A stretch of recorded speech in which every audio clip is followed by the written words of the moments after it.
Number 15, the anxiety classic. AKA you're late and everyone hates you.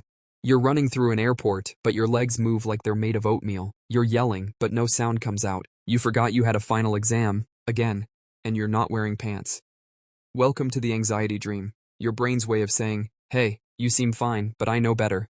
These dreams often recycle the same symbols: missing teeth, falling, public humiliation, or being trapped in some kind of bureaucratic hell loop. They don't exactly whisper subtle messages, they scream, you are stressed, fix your life. Number 14, lucid dreams, where you become dream god for 5 minutes.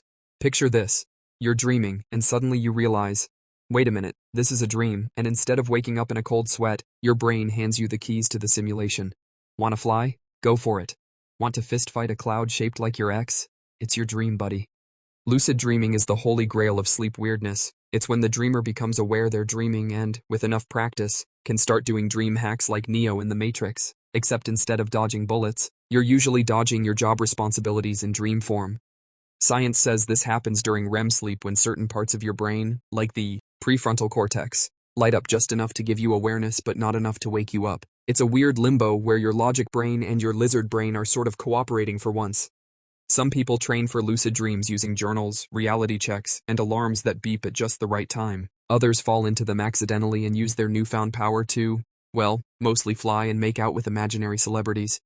The catch? You usually wake up right when it gets good. Thanks, brain. Real cool of you. Number 13, false awakening. You think you woke up. You did not. Here's a classic horror comedy. You wake up, brush your teeth, eat some cereal, maybe check your phone, and then bam, you're still asleep. All of that? A dream. Now you're late again. False awakenings are the dream equivalent of clicking on a fake download button. They feel real, like annoyingly real. Everything looks right, sounds right, and follows the script of your regular morning, until something goes off. Maybe your toothbrush melts, or your phone shows static, or gravity just kind of forgets how to work. This one's your brain doing the worst prank possible, simulating reality so well that you fall for it, and then pulling the rug out like a sleep-deprived magician. Psychologists think it happens when your mind gets stuck in a feedback loop during REM sleep, trying to wake up but not quite hitting the exit button. It's like your consciousness keeps refreshing the tab, but the page never loads. Bonus horror. These sometimes chain together. You think you woke up, but nope. Dream again. Wake up? Huh? Fooled again. It's basically Inception, but your alarm clock is the villain. Number 12, nightmares. Your brain's version of a haunted house. Let's not sugarcoat it. Nightmares suck. They're your brain's fire alarm, except instead of smoke, it's emotional baggage. They're intense, often violent, and make you wake up sweaty, disoriented, and rethinking every horror movie you've ever watched. What separates a nightmare from just a bad dream? Nightmares don't just stress you out, they wake you up. Literally, your body yanks you out of REM like, nope, that was too much. Nightmares can be triggered by trauma, anxiety, PTSD, spicy food, or just your brain deciding to have a little night panic party, and unlike movies, they don't have satisfying plots. It's just fear, chaos, and your childhood dog turning into a screaming shadow monster. Great. Here's the kicker. Nightmares can be treated. There's something called image rehearsal therapy, where you rewrite your nightmare into a happier ending while awake, and retrain your brain over time. So yeah, you can basically therapy your dream monsters. Still, next time you dream about being chased by a flaming clown in your grandma's kitchen, just know, that's your brain doing its version of a system reboot. Creepy, but functional. Number 11, recurring dreams. The rerun no one asked for. You know that dream you've had like 6 times this year? The one where you're climbing a never-ending staircase or stuck in a crumbling bathroom at work while your 8th grade teacher stares at you disapprovingly? Yeah, that's a recurring dream, and your brain loves to hit replay on that weird little soap opera. These dreams usually pop up when something in your waking life is stuck. It's your subconscious waving its arms like, hello, unresolved issue here. But instead of using words like a normal mental process, it uses symbols and emotional confusion, because of course it does. And these dreams don't evolve. Oh no, they just loop. Same weird scenario, same anxious feelings, same plot line that never actually resolves. It's like your brain's trying to finish a sentence it doesn't know how to end.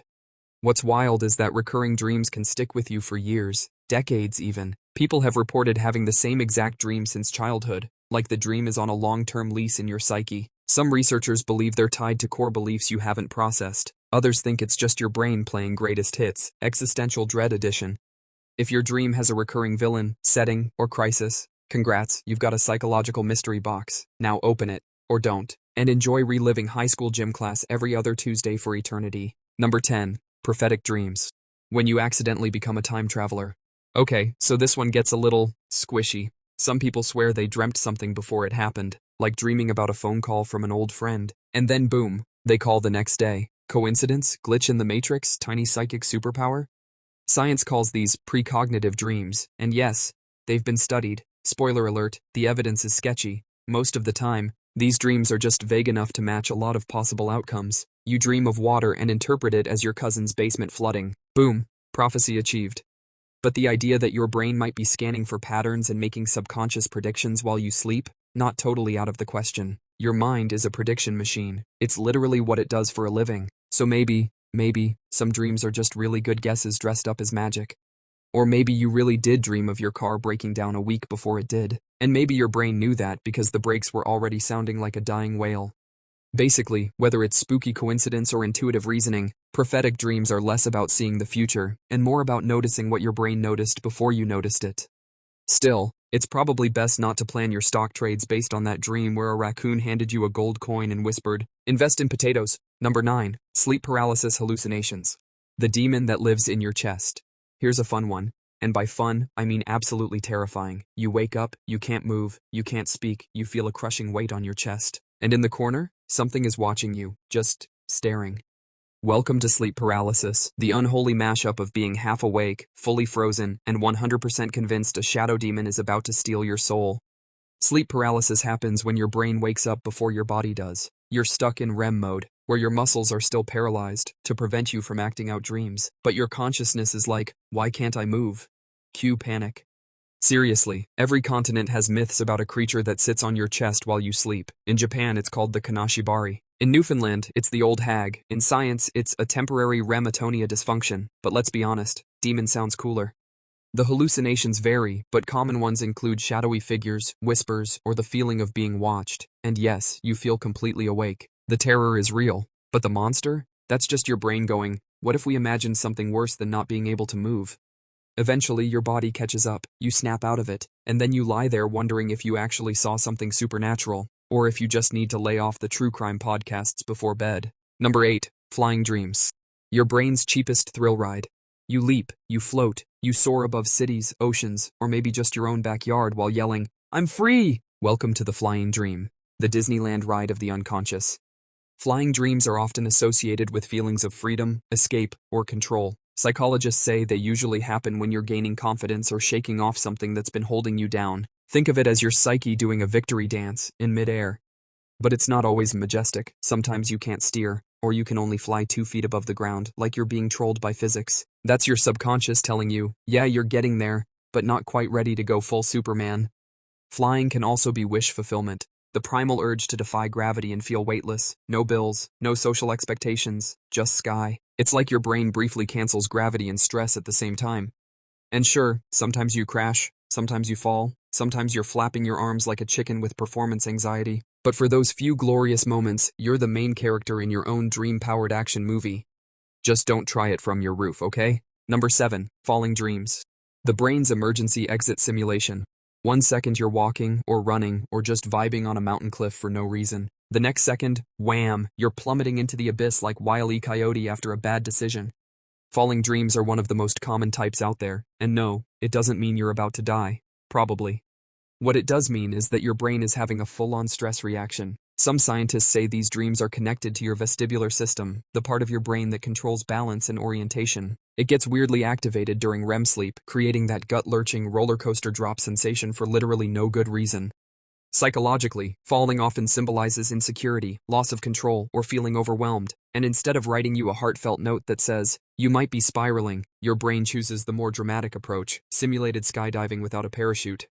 And just when you're about to hit the ground, bam, you wake up, heart pounding, sweating, questioning your entire existence. It's basically your brain yelling, "Wake up and reassess your life choices." Bonus nightmare fuel. Some researchers believe that the twitch you sometimes feel as you're falling asleep, the one that jerks your whole body like you're being pulled out of bed by invisible ghosts, might be a remnant of this same falling mechanism. So yes, congratulations, your brain is still running prehistoric fall simulations like it's worried you'll roll out of a tree at night. Thanks, evolution. Number 6, naked in public. Confidence crisis, the dream edition. You're walking into the meeting, or school, or a wedding. Everything's normal. until you look down and realize you're completely, horrifyingly naked. Not even a sock, just vibes and shame. This isn't just your brain being weird for fun, though it is definitely that. It's a dream about exposure, vulnerability, embarrassment, all the delicious emotional ingredients of a full-blown panic pie. These dreams tend to hit when you're feeling judged or overly self-aware in real life, starting a new job, moving to a new place, posting a risky tweet. That's prime, oops, I forgot my clothes territory. Your brain is translating social anxiety into a metaphysical nudity prank. Some interpretations suggest it's about authenticity, like your subconscious is saying, hey, people are seeing the real you. And that's terrifying. Or maybe it's just the mental equivalent of being in a group chat and accidentally sending the wrong photo. Either way, cringe.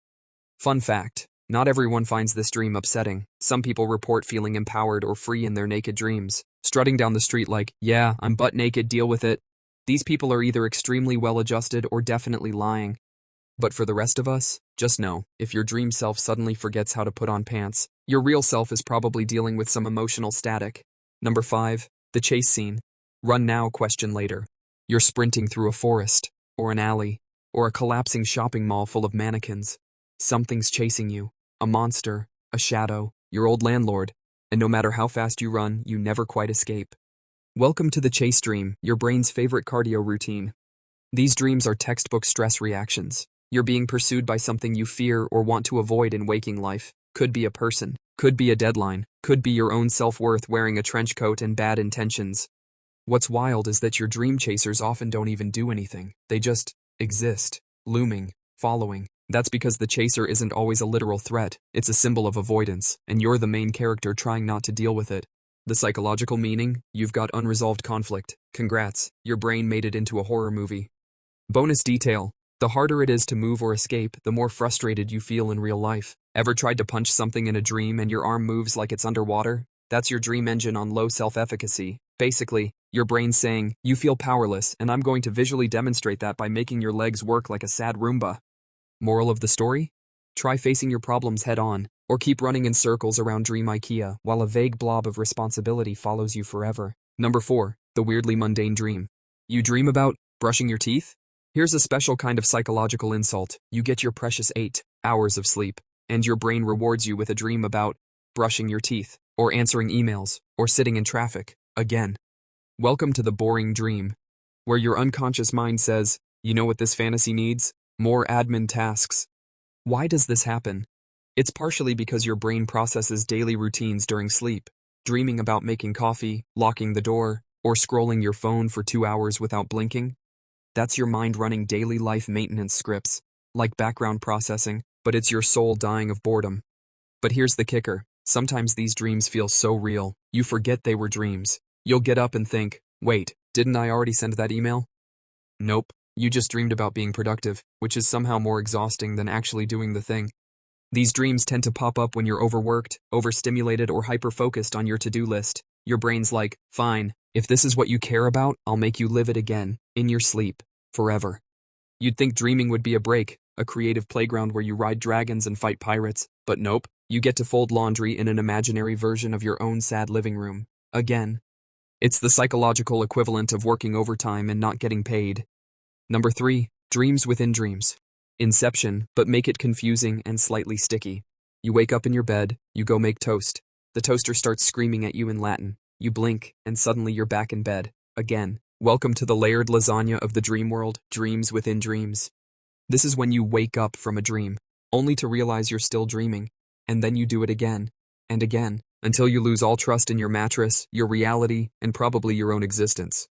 Neisted dreams mess with your perception of time, space, and identity. They're the glitchiest dreams of all, usually happening during intense REM cycles where your brain is juggling way too many storylines. It's like your mind forgot how to end the dream and just added more dream.